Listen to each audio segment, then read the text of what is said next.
हाम्रो भाइहरूलाई मैले अनुरोध गरेँ नाचगानको लागि र गीत बजाइदिनु हुन म हार्दिक अनुरोध गर्दछु।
जागेका बेलामा यो ठाउँ जागेको छ कि छैन हेर्नु थियो।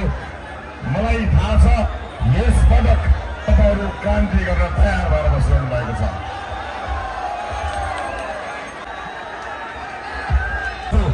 21 गते